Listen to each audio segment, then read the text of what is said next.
bhavatu saha nau bhunaktu saha viryam karavavahai tejasvina vaditamastu ma vidvishavahai. Om Shanti, Shanti, Shanti. May the Divine Being look over us lovingly as a mother and father. May the Divine Being support and nourish us as a mother and father. May we have the strength and skill to study together the art of spirituality. May no misunderstandings arise amongst us. Om, peace, peace, peace be unto us and to all beloved beings everywhere. So good evening, dear ones. We are, of course, studying the life of Sri Sarada Devi, the Holy Mother, as represented in the book Sri Sarada Devi, Her Divine Play by Swami Chaitananda. For those of you who don't know Swami Chaitananda, I encourage you to visit the website of the Vedanta Society of St. Louis. He is still alive and still working, and quite remarkable. So you can hear his talks on their YouTube channel and so on. And I invite you to be in the presence, even in this electronic way, to be in Swami Chaitananda's presence.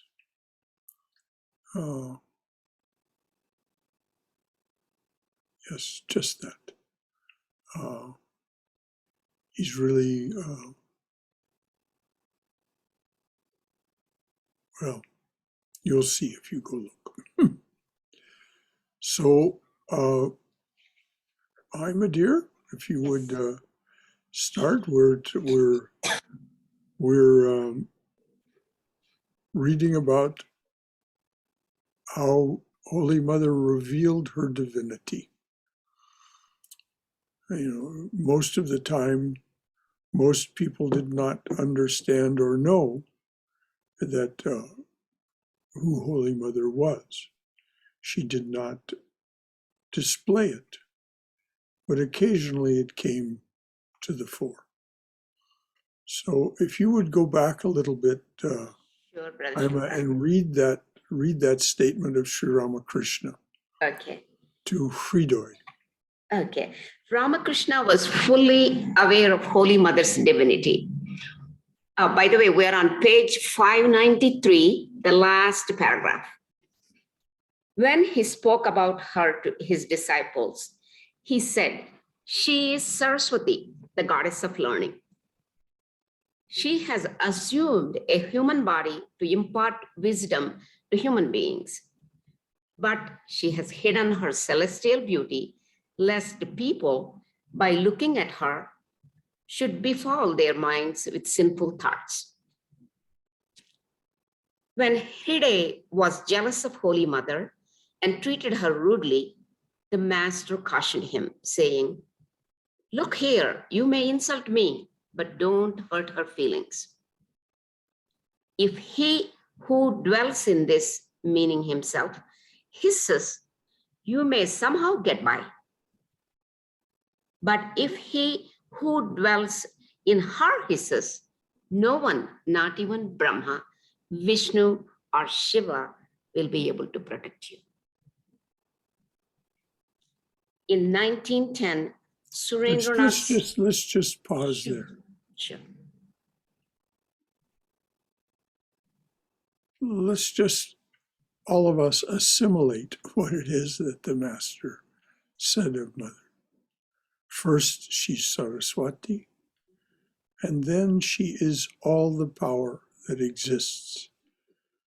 She is the mother even of Brahma, Vishnu, and Shiva. so that even they, the sons, cannot protect you if the mother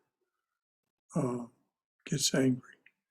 Now, it isn't that we need to fear mother in any way, but it's just instructive about who she is and our relationship to her. We are her children. We are her children. So please go ahead. Sure. Thank you, Brother Shankara. In 1910, Surendranath Sarkar went to Qatar in Orissa to receive initiation from Holy Mother. After the ceremony, he said to her, "Mother, the devotees call you Kali, Adyashakti, and Bhagavati. It is mentioned in the Gita that the sages Asita, Devala, Vyasa, and others considered Krishna to be Narayana himself. Krishna himself confirmed this to Arjuna. The word himself strengthened the statement. I believe whatever I have heard about you.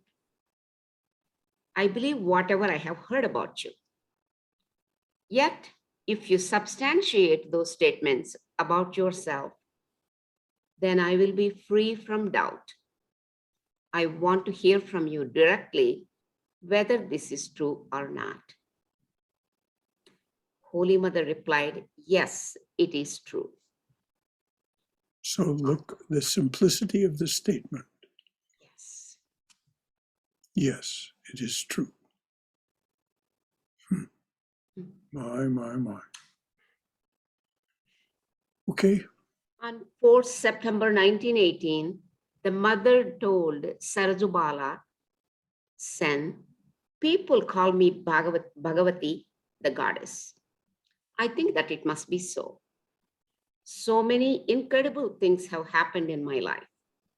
Golap and Yogin are witnesses of those events. If I think, let this happen or I shall eat this, immediately God makes those things possible." In 1919, one evening in Jairambati, Brahmachari Barada read some letters from devotees to the mother. One woman devotee wrote a letter glorifying Holy Mother with various hymns. After listening to the letter, the mother remarked, "Look, sometimes I wonder. I am Ram Mukhopadhyay's daughter, and many women of my age live in Jairambati. How am I different from them? Devotees from various places come and bow down to me. On asking them, I learned that some are judges and some are lawyers. Why do they come here?" She remained silent for a while. Then Barada asked, "Well, mother, don't you remember your real nature at all times?" Listen up here to Mother's answer. This is really quite remarkable. Holy Mother replied, "How can it be possible, my son? If it were so, how could I perform all these activities? But you see, in the midst of all these activities, whenever I wish, inspiration comes in a flash. Then I understand the holy play of Mahamaya." Do you want me to read this again, Brother Shankara? Yes, please do. From what? From Barada's question. Question, yes. Okay. Devotees from various places come and bow down to me. On asking them, I learned that some are judges and some are lawyers. Why do they come here? She remained silent for a while. Then Bharata asked, well, mother, don't you remember your real nature at all times? Holy Mother replied, how can it be possible, my son? If it were so, how could I perform all these activities? But you see, in the midst of all these activities, whenever I wish, inspiration comes in a flash. Then I understand the whole play of Mahamaya. And that's why we address her as Mahamaya. In the evening arati, we say, Jai Shri Guru Maharaj Ji Ki Jai, Jai Shri Mahamayi Ki Jai. She is that. And when we can keep that in our hearts and behave toward her in that way, as she asks us to do, as our true mother, the mother of all, as it says in the Chandi. She who presides over the senses of all beings and governs all the elements.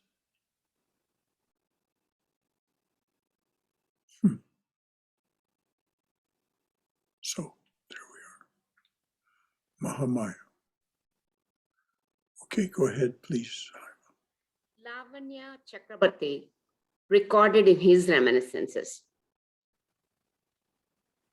In 1912, at Lakshmi Nivas in Varanasi, I met a woman with a veil near the main door. Looking at her face, I asked, are you the mother? Yes, my son, I am your mother. My mother? Yes, I am the mother of you all. Our mother. Yes, my son, I am the mother of the universe. Bah. A devotee asked, Mother, people call you Bhagavati. Holy Mother replied, it does not matter what others say. I tell you myself that I am Bhagavati. Now, please read that again from the incident in Varanasi. Okay. To this. In 1912, at Lakshmi Nivas in Varanasi, I met a woman with a veil near the main door. Looking at her face, I asked, are you the mother? Yes, my son, I am your mother. My mother. Yes, I am the mother of you all. Our mother? Yes, my son, I am the mother of the universe. A devotee asked, Mother, people call you Bhagavati. Holy Mother replied, it does not matter what others say. I tell you myself that I am Bhagavati. One day, Holy Mother I tell you myself that I am Bhagavat. I mean, it couldn't be made more explicit, could it?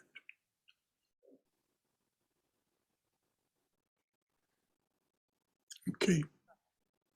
One day, Holy Mother referred to Ramakrishna as Bhagavan, God himself. A disciple asked her, if the master is Bhagavan, God, then what are you? Who else am I? The mother replied without any hesitation. I am Bhagavati, the divine mother of the universe. Someone asked, Mother, your relations have such close association with you. Why do they not gain any spiritual wisdom? Holy Mother replied, they are like bamboo and silk cotton trees. They may grow near a sandalwood tree, but they do not get its essence. Oh, so true. They are like bamboo and silk cotton trees. They may grow near a sandalwood tree, but they do not get its essence. That's right. So they, as it's said elsewhere in this book, they must have performed some austerities in previous lifetimes to be born as her brothers, as her siblings. But that doesn't necessarily mean that they will gather from her what she had to offer, which is a shame. Okay, dear. A woman devotee asked her, "Why can't we perceive you as the Divine Mother?" Holy Mother replied, "Can everybody recognize the divinity? There lay a big diamond at a bathing place. People thought it was an ordinary stone and rubbed the soles of their feet against it after finishing their baths in order to remove dry skin. One day, a jeweler went there, saw the precious stone, and realized that it was a valuable diamond." Sri Ramakrishna also uses this metaphor. Only a jeweler will recognize a diamond in its natural state, a precious jewel in its natural state. Most of us will just see it as a stone.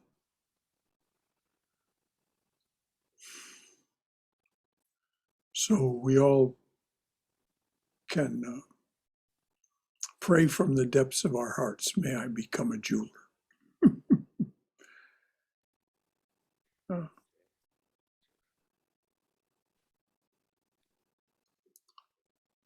Before we go on, any comments or questions from anyone? We've covered quite a bit of ground here with the mother revealing herself in various ways. Any comments or questions? Anything you'd like to offer from your own heart? Or any concern that you'd like to raise?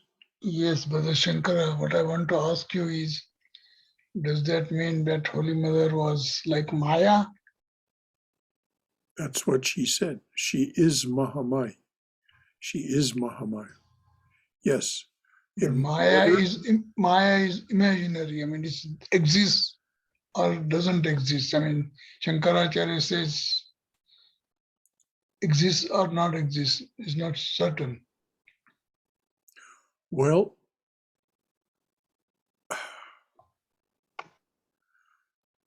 what is your perception, Chum? Does it exist? Do you exist? Yeah, but it exists or not exists. I mean, that's what they say. I don't No. know. I I'm cannot say. asking, just as Vivekananda said to Sadananda, his disciple, what does it matter what Adi Shankaracharya says or Jesus Christ says? What do you know? Vivekananda said this and asked that question to Sadananda.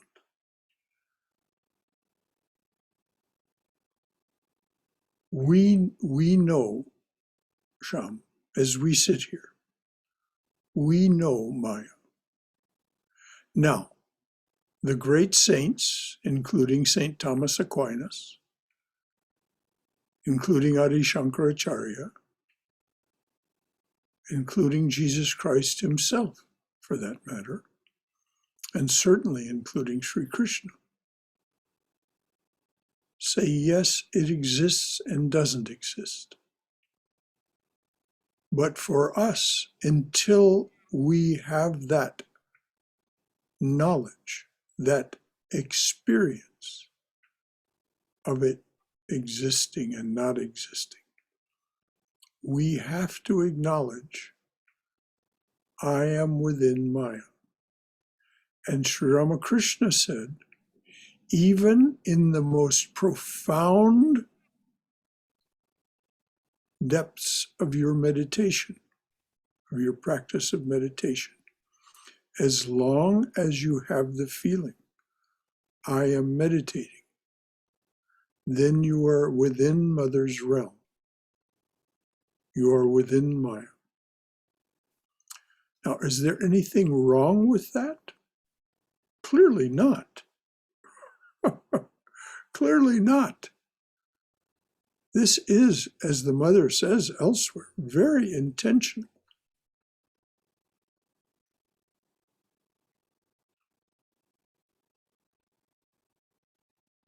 So we can reflect and hold as an ideal what Adi Shankaracharya, for that matter, the sage Vasishta, and others say is true. Vasishta says to Rama, this is only a vibration of consciousness.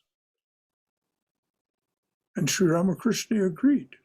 Water still, water in waves, same water. But when the water is in waves, it obscures the stillness. It obscures the nirguna aspect. So that was a very good question, Sham. Anything else to follow up on that?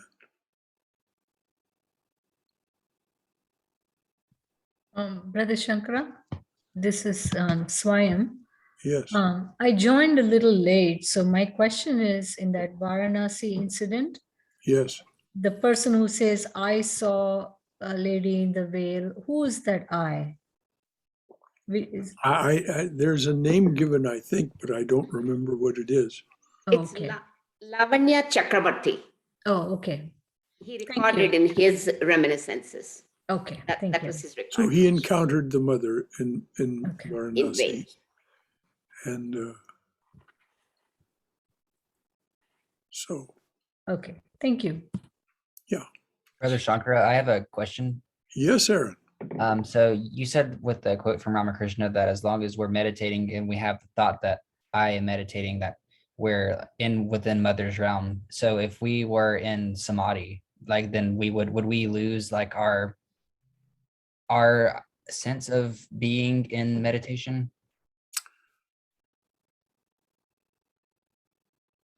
Yes and no. Yes, in the sense that your sense of who it is that is within Mother's realm completely changes, even in Savikalpa Samadhi. You say, oh, I am that witness being. I am Saguna Atman. But nevertheless, that Saguna Atman is quite deliberately within the realm of Maya. As Sri Krishna says in the Gita, chapter 6, that Saguna Atman has intentions and experiences what we experience, and thereby sanctions those experiences.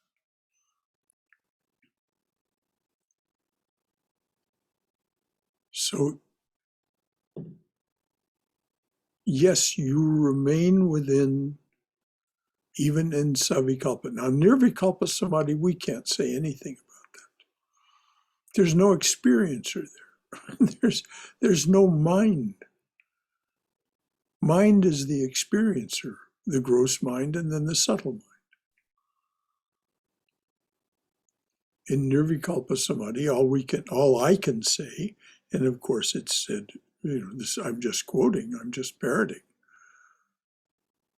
In Nirvikalpa Samadhi, there is no experiencer. There's only the experience itself. And even Vivekananda said, in that state, the only reason that I was able to return to the world of relativity, in other words, to human form, was that the master or the divine being gave him just a trace of ego, of wisdom and love. If you want to read about that, it's in the notes to what was said during yesterday's, or not yesterday's, but Sunday's puja. The notes for the talk that I gave are there. And in explaining to Swami Saradananda what happened, Swami Vivekananda, Swamiji goes into some detail about that. But the samadhi is And by this I mean savikalpa samadhi, where there is still this trace of sense of self left.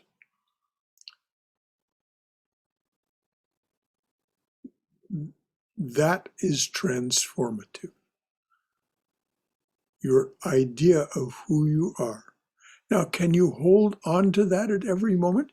Even Mother says, I can't go on with the activities of life if I remember that every moment. So we don't. But you remember, and you can call it to mind. And that's why I say it's transformative.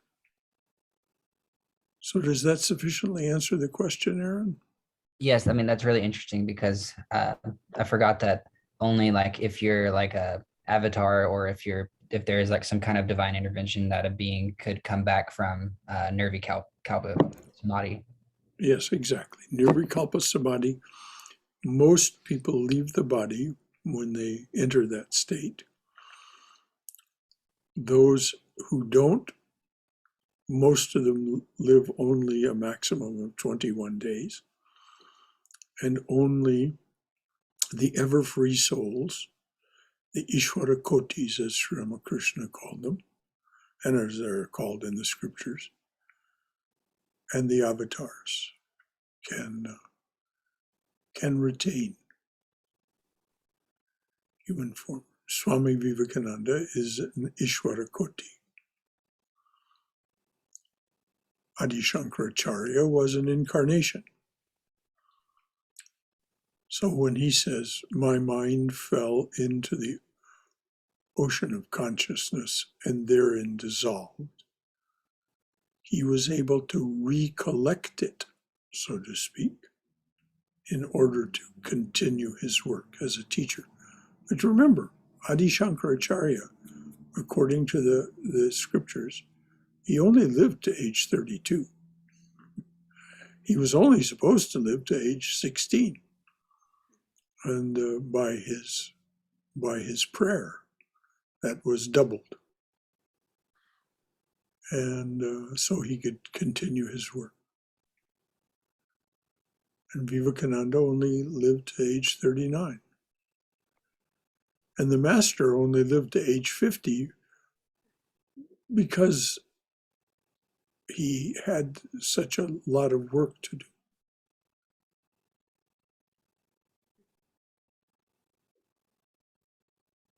Anything else from anyone? Namaste, everybody. Hello, Shailesh.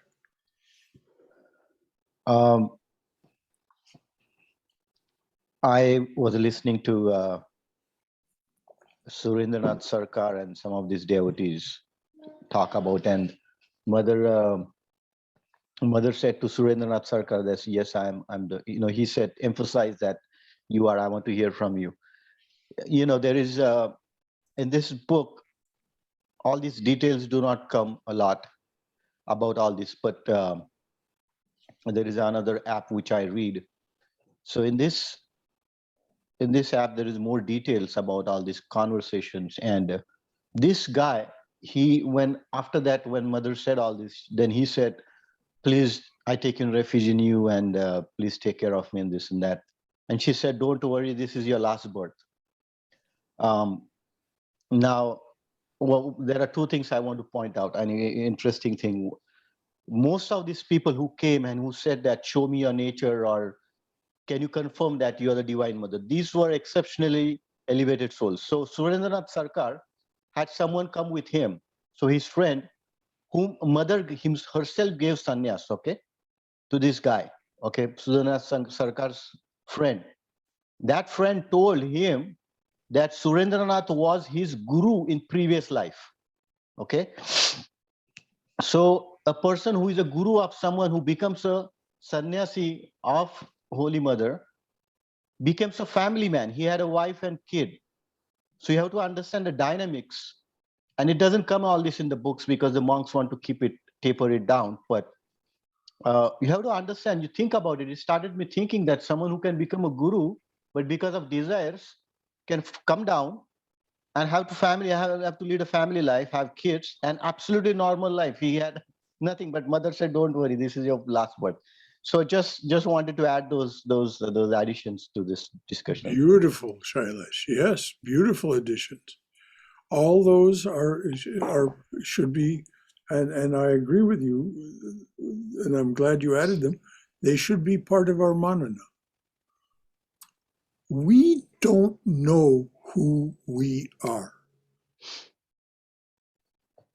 I mean, the great saint and poet Kabir, the end of one of his poems ends this way: "Who is this man who can go and shop in the marketplace, come home and take care of his family, and whom many people call Kabir? I don't have the slightest idea." True. So we don't know who we are, and we don't know why we are as we are. This is Mahamaya. There is a veil pulled over our eyes. Yeah, and I just like to add is that I've heard this from monks of the order. Some of my friends who now are this, they always say this, it always comes that we must have done something extraordinary in previous lives that we are here. And I always think about all the devotees who have stayed and who have been part of this our center for a while, and all the people who attend here. It is something extraordinary, and that's how we should take it. Saying that how can I do better? How can I go forward from here? Because obviously we have done something extraordinary. So first of all we should make sure that we don't fall down or create more trouble. And then second thing is that how can I do better? So that's something which I always think about. Yes, and just as you just said, let me echo that from Swami Prabhavananda. Swami Prabhavananda said of devotees such as those who are with us this evening, those of you who come here and stick on, and he was asked what he meant by stick on. He said, stay for more than 2 years. Those of you who come here and stick on, you are here by the direct will of Sri Ramakrishna. Those were Swami Prabhavananda's words. And I don't know of anyone's words that I would take more seriously. Yeah. So thank you, Shailesh. Very great contribution to the class. Anything else from anyone before we read on?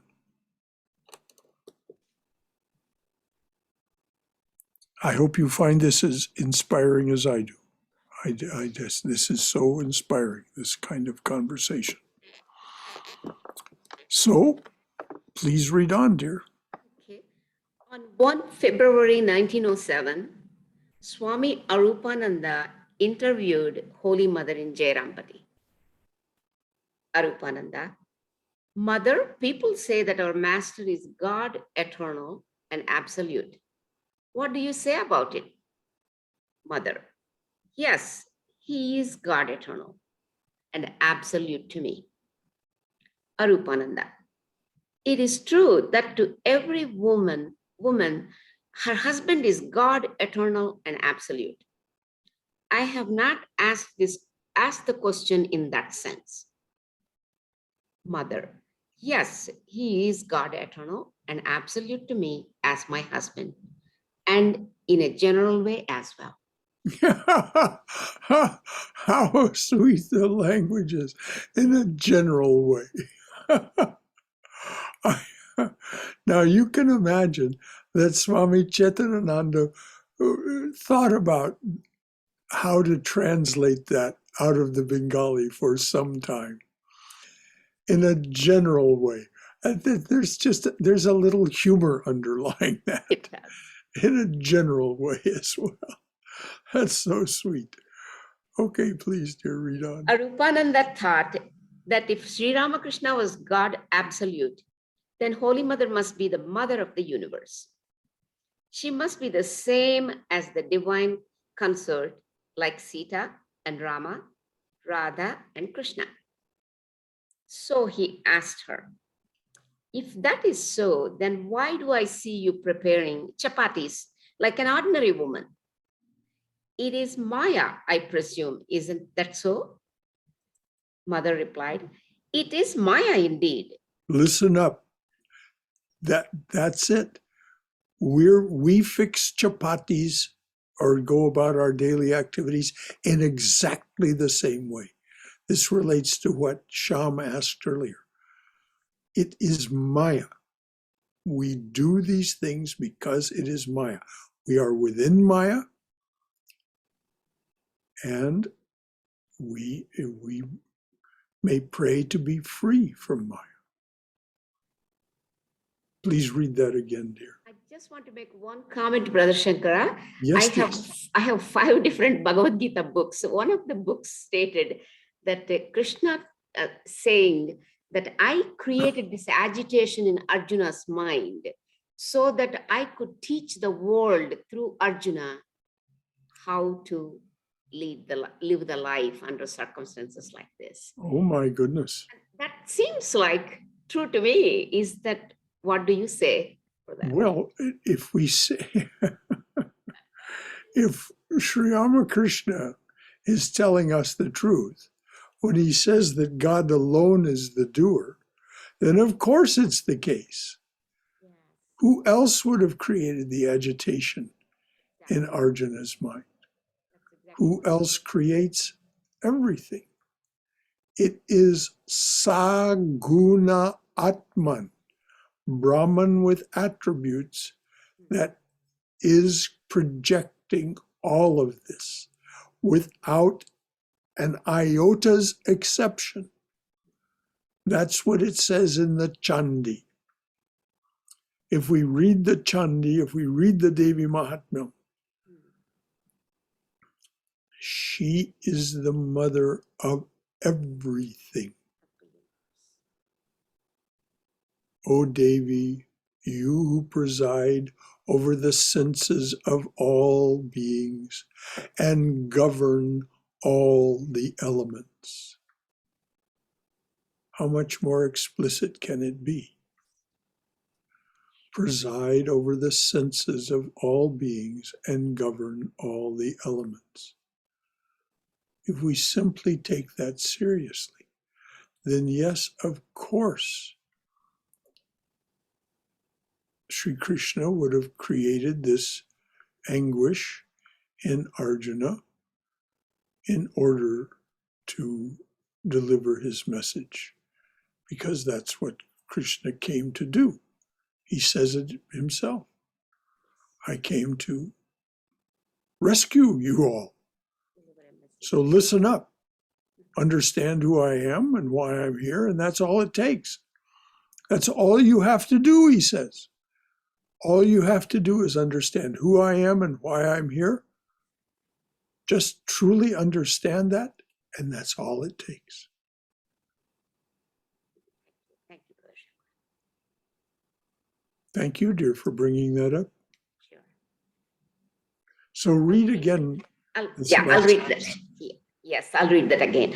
Arupananda thought if Sri Ramakrishna was God absolute, then Holy Mother must be the mother of the universe.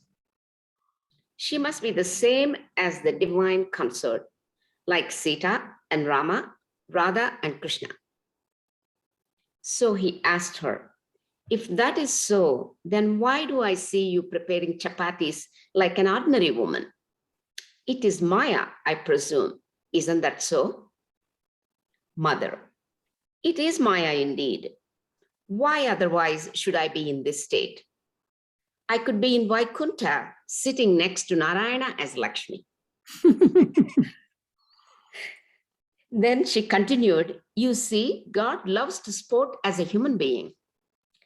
Krishna was born as a cowherd boy. And Rama, Hold on just a moment. yeah, sure.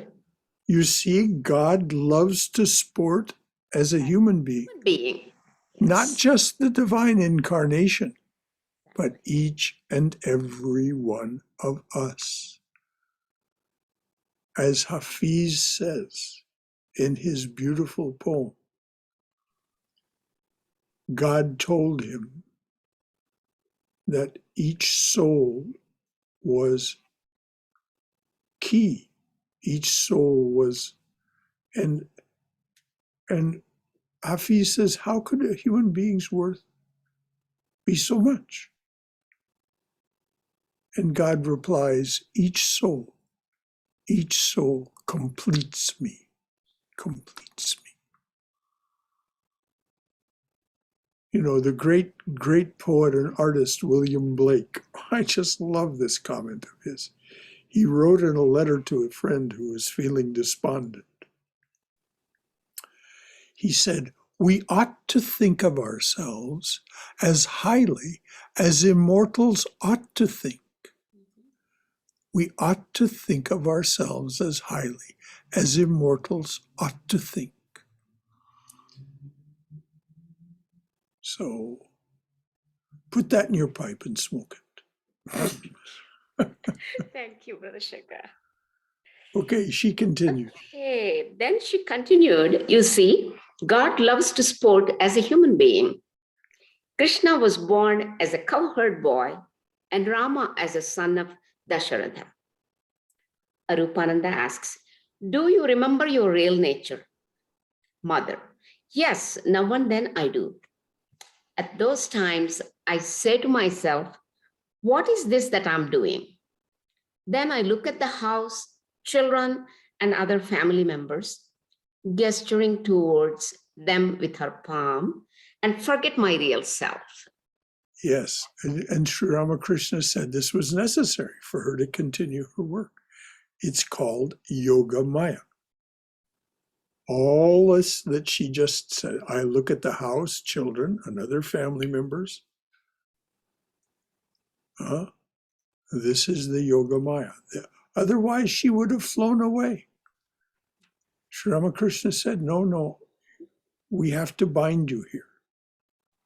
We have to bind you by this humanity, by this relationship, and by this love and caring for house, children, family members. She loved Jairamati. She loved her home in Jairamati. She really did. She says it herself. It isn't just that it was just some place. No, she loved it there. She got back from Calcutta there as often as she could because she loved it there. So then she says what? And I forget my real self. Okay, dear. Holy Mother was so humble and self-effacing that she could not bear it if someone praised her. Arupananda reminisced. One morning, I was reading aloud to the mother and to several devotees on the porch of her room at Jairambati. I was reading a life of Sri Ramakrishna entitled Ramakrishna Punti, written in verse. Hold on just a moment.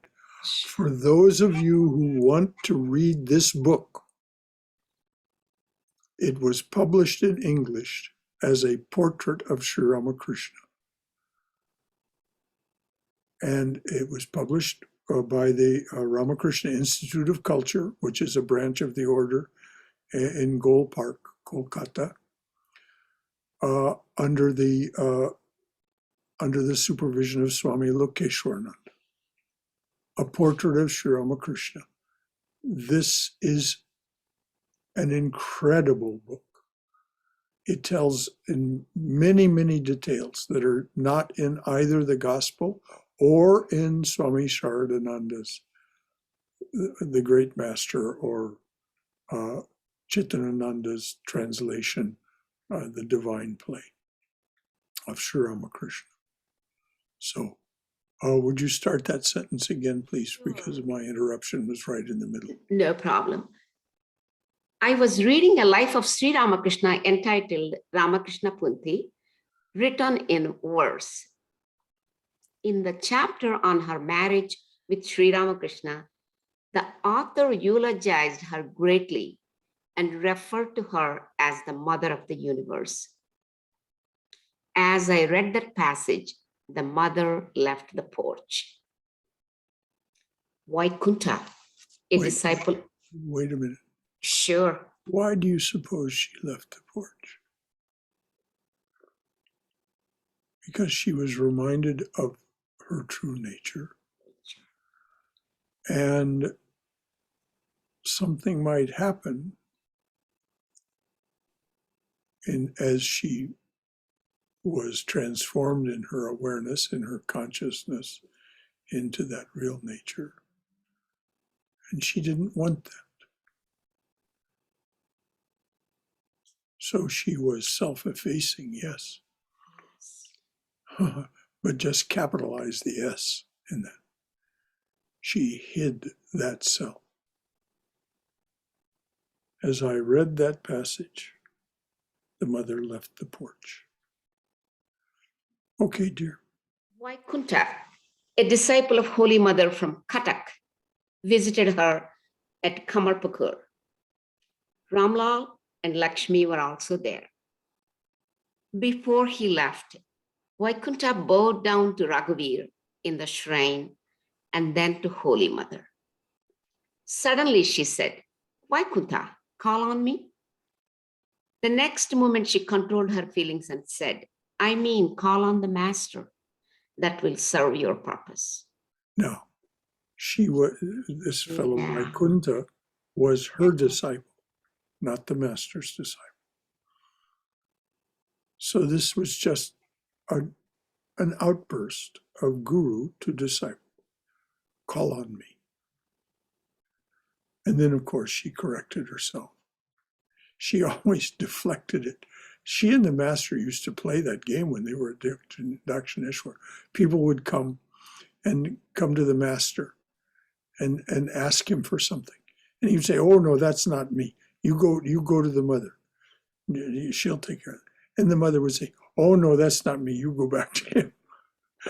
And this would go on sometimes for 2 or 3 times before one or the other of them would finally take care of it. But, they love to sport in the universe. Okay, dear. The next moment she controlled her feelings and said, I mean, call on the Master. That will serve your purpose. Lakshmi heard Holy Mother's remarks and said, Mother, what do you mean? This is not fair. What will the devotees do if you hoodwink them in this way? Oh, good for her for saying that. Why? What have I done? Holy Mother asked. Lakshmi replied, a minute ago you said to the devotee, call on me. Now you say, call on the Master. Holy Mother responded, if a person calls on the Master, is there anything more for him to do? Lakshmi said, Mother, it is not proper to delude your children. Then Lakshmi said to Vaikunta, look, today I have heard something new from the mother. Call on me. Never forget her words. Is the Master different from the mother? You call on the mother. You are very fortunate that the mother herself has said this to you. You pray only to the mother. Then turning to Holy Mother, Lakshmi asked, Mother, did I say right? Holy Mother tacitly approved. Which means she must have nodded or remained silent.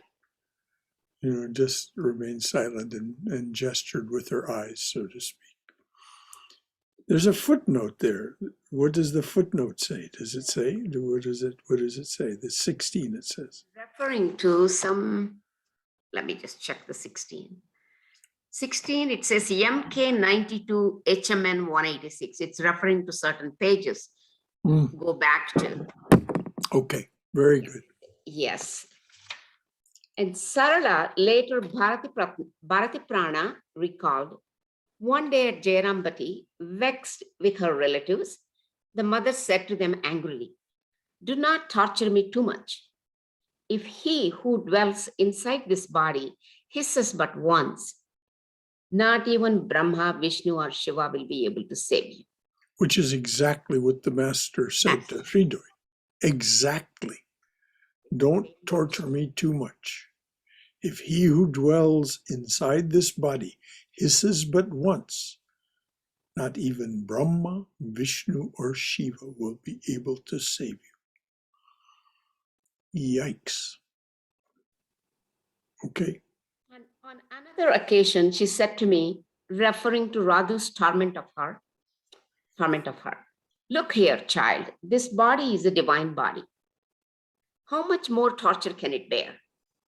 Can a human being, unless he be God, put up with all this?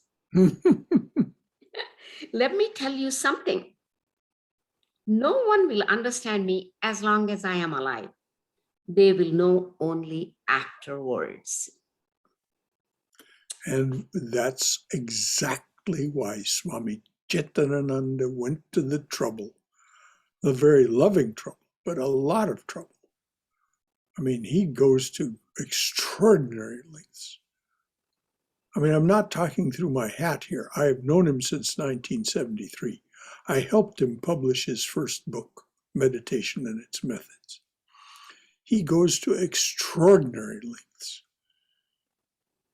So there were 5, count them, 5 editors for the English language version of this book.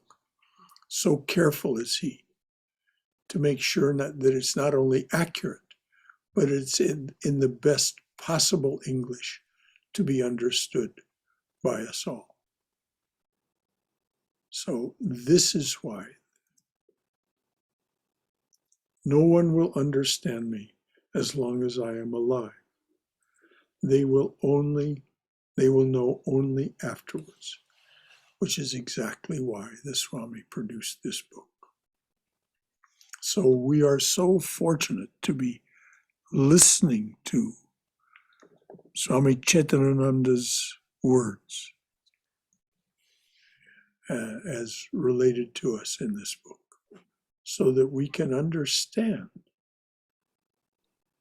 what we are offered by the Master and Mother. And the Mother and the Master said this over and over. The Mother is more accessible to us. And she said herself, when you are in distress, remember you have a mother. So we're simply encouraged to turn to her and pour out our hearts.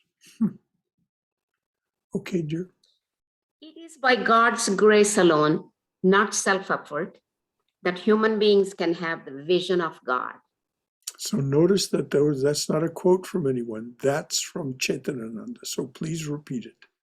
It is by God's grace alone, not self-effort, that human beings can have the vision of God. In the Gita, Krishna told Arjuna, "You cannot see me with these eyes, so I give you a divine eye." Then only could Arjuna behold Krishna's cosmic form. Yes, and Meister Eckhart said, after this had been given to him, this same vision, he said, the eye with which I see God is the same eye with which God sees me.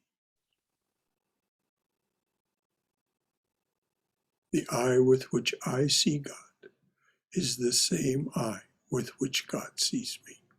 So read that sentence again, please, the one that ends with cosmic eye. Yes, it is by God's grace alone, not self-effort, that human beings can have the vision of God. In the Gita, Krishna told Arjuna, "You cannot see me with these eyes, so I give you a divine eye." Then only could Arjuna behold Krishna's cosmic form.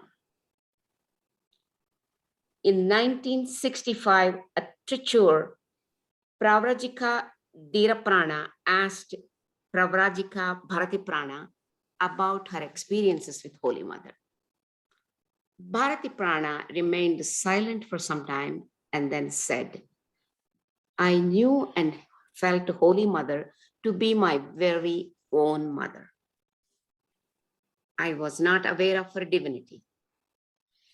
One day the mother showered her grace on me and revealed a glimpse of her real nature.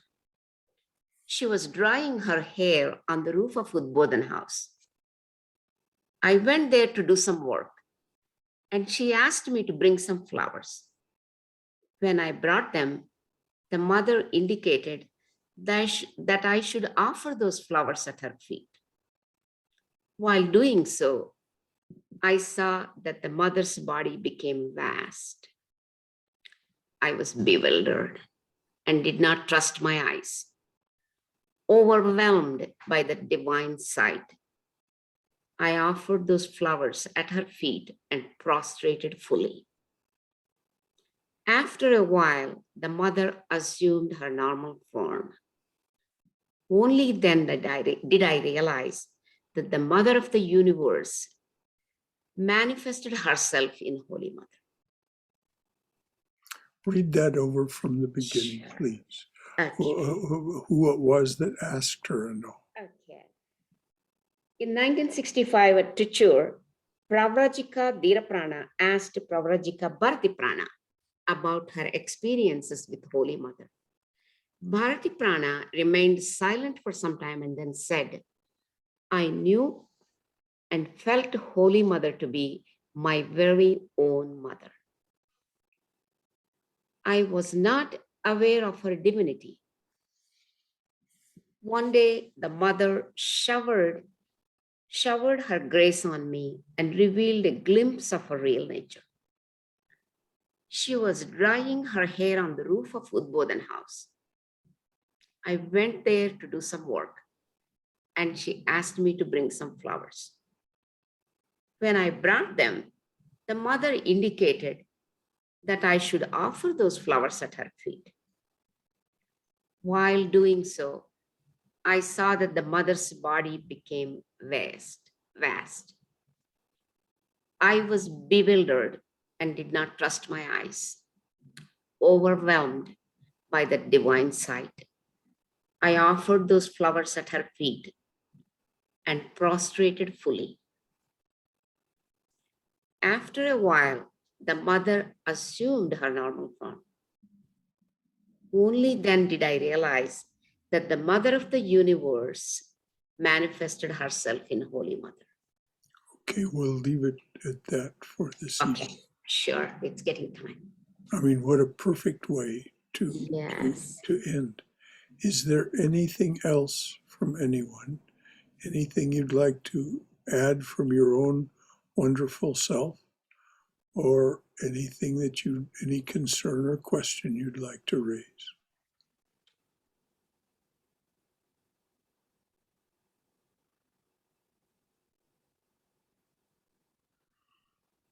All right, dears. Oh, dearly beloved Mother, a flower at your feet for each one who comes to your open door. A flower at your feet for each one who stands by your open door and says, come to me, offering to break this world's chain that binds us down to ignorance, suffering, and death. A flower at your feet for each one who takes the path that you have struck through this, your jungle world. Om, Amen. Om Shanti, Shanti, Shanti. Peace, peace. Peace be unto us and to all beloved beings everywhere. Jai Shri Guru Maharaj Ji Ki Jai. Durga, Durga, Durga. May we be safe. May we be healthy. May we be cheerful. May we have peace of mind.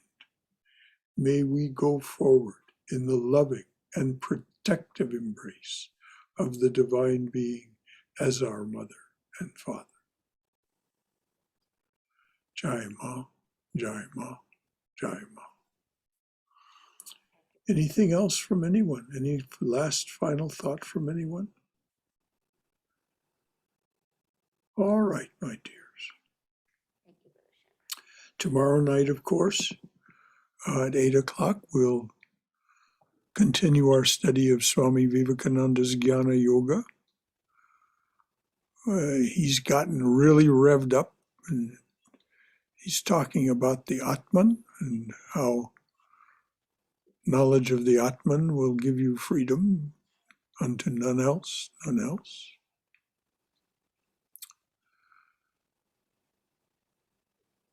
And then on Saturday, of course, we'll continue with our study of Swami Prabhavananda's translation and commentary on Patanjali's Yoga Sutras, called, the title of Swami Prabhavananda's book is How to Know God.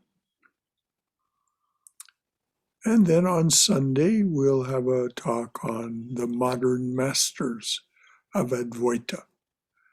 Swami Vivekananda, Ramana Maharshi, Nisargadatta Maharaj, and someone from the realm of quantum physics that may be a surprise to some of you who whose study doesn't run in that direction, that there is one of the preeminent quantum physicists who became a real advocate, a real spokesperson for Advaita Vedanta. Brother Shankara, can I Yes. ask a question? Yes, please, dear. You know, where the mother says, and Sri Ramakrishna also has said that if this, the one that's inside this body even hisses, no one, even Brahma, Vishnu, Shiva cannot save you. What exactly is meant by that? I don't know, dear, and I hope never to know. But if you can imagine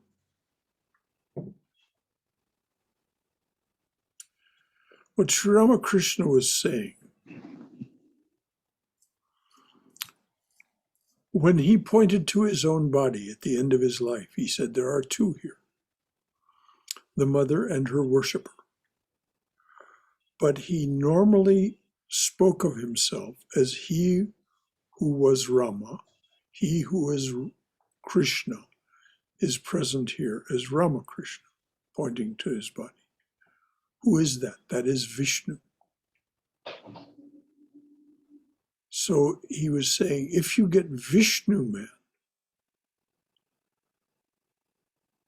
you may somehow, and Vishnu hisses. What is a cobra hisses before it strikes? This is what we're told. He's saying that if you get this excited enough, angry enough to hiss, you may somehow get by. But when all the power of manifestation itself strikes, this is all I can imagine, dear. And like I say, I hope never to know in any personal sense what it means. But that's all there. Does that help at all? Yes, I was sort of wondering because, you know, on the one hand, everything is a part of God and every soul is guaranteed liberation. So does it, I thought maybe it meant that a person on whom this one gets angry may have to take several more births before getting liberated. Well, I would think that would be part of the bargain, all right, yeah. That they would be reduced to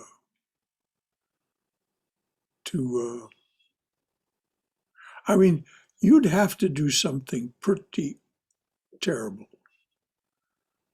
to get the mother to strike. I mean, there's a story earlier in the book, I think it's in chapter 11, where there's this fellow Harish. He comes to the mother and he is demented. I mean, he is out of his mind. And he pursues her. And you could tell his intentions were not proper.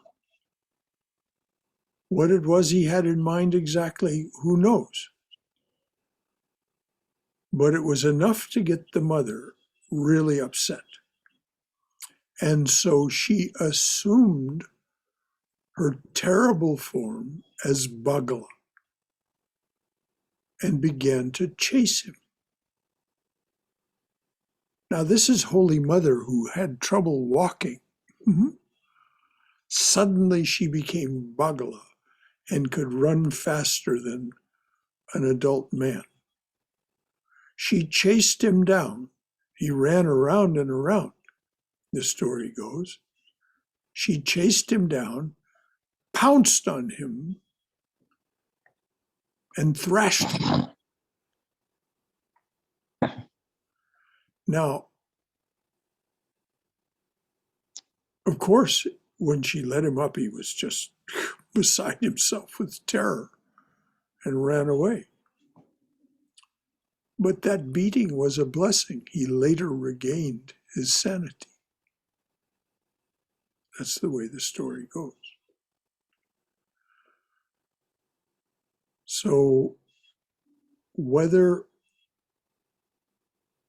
getting the mother upset with us to that point, like Harish did, will result in a blessing in this lifetime or something more dramatic. This is why I say, I hope never to know in either event. I mean, all of us suffer enough as it is. You know, part of being in with it, part of taking this manifestation in human form within Mahamaya is physical suffering, physical, psychic, psychological suffering. So what do? We go to the mother when you are in distress. Remember, you have a mother. Well, it doesn't always cease right away. There's something to be learned. Thank you. Very good question, and very apropos of what we read tonight.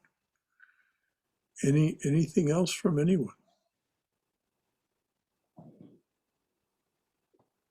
All right, dears, we'll call it an evening there. So good to be with you. So good to share these evenings with you. I think our study of the mother is about as productive as any study could possibly be, because it lifts us right up into a knowledge by her own statements that we are her children. And as Sri Ramakrishna says, as the mother's children, you can demand of her. You can ask of her. He gives that story of the child and the child wanting the penny for a kite. This is his little metaphorical story, which is as touching in its way as the story of the prodigal child. The mother is, as Sri Ramakrishna says, gossiping with her friends. And the child comes in and says, "Mother, my friends are playing with their kites. I don't have a kite. Give me a penny to buy a kite." And she says, no, no, go away. I'm busy with my friends. And he comes back and says, but mother, I want a kite. Please give me a penny for a kite. And she says, oh, well, your father told me not to give you any money. Go away. And he comes back and he says, mother, please, please. All my friends are playing with their kites. I want a penny for a kite, just a penny for a kite. And so mother says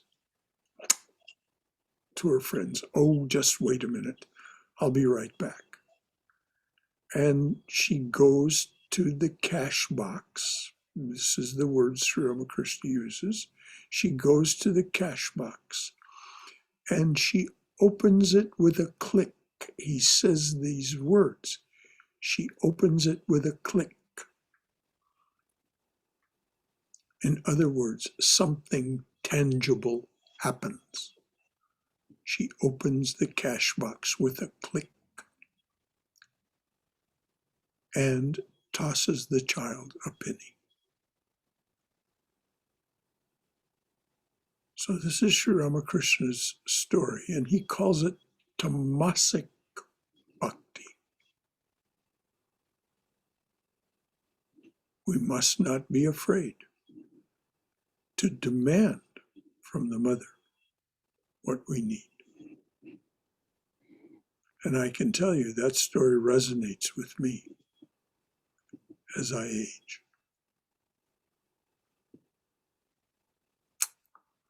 So anything else from anyone? All right, dears, until tomorrow night, for those of you who decide to join us, and then Saturday and Sunday. And then, one other word. It's been said previously that Aditya Chaturvedi, who so beautifully did the puja for Swami Vivekananda this past Sunday, would do the puja for Swami Brahmananda on February the 8th. Well, since that was announced, Aditya has decided that he's going to India next week. He hasn't been home in 2 years. So we'll do an informal worship like those that were done for Christmas Eve and for Holy Mother.